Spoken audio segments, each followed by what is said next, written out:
Hi Tom, thanks for coming down mate, really good seeing you again.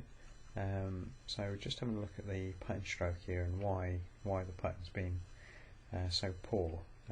Just having a look at the grip here, you can see not getting enough of the hands on the actual grip itself, so not covering enough of, as I mentioned, the surface area. Now what basically is happening from here is because the grip is far too tight and you haven't got enough contact with the club itself, is essentially you're having to make way too much rotation with the body because you're not able to use the wrists. So you can watch on the way through a lot of movement with the shoulders. You can see how the head's looking up but the shoulders are tilting as well, and what we actually want is a little bit more hinging on the way back of the wrist and then a slight release on the way through. So I showed you a slightly different grip.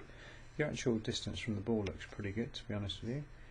But let's just have a look on the way back. So it looks like now there's a slight arc forming, which is great, but we do just want to incorporate less movement with the shoulders, staying down, as I showed you on a bit of the demonstration that I was doing. So there's a little bit of an arc there, which is good, but we just want that little bit more involvement with the wrists as opposed to, as you can see, kind of, I'll just put this on full screen, you can see slightly everything's moving here. So knees are turning, hips are turning, shoulders are opening up a lot. You can see that on the way through. A lot of tilt in the spine there. So just way too much movement with the big muscles, and we want to try and get the feel and the control more from the hands, because obviously with the contact with the club on such short shots you need a lot of that feel, and that's what's going to come from obviously that slight hinging of the wrists. So good first session anyway, and we can keep working on that, and that's going to save just tons and tons of shots.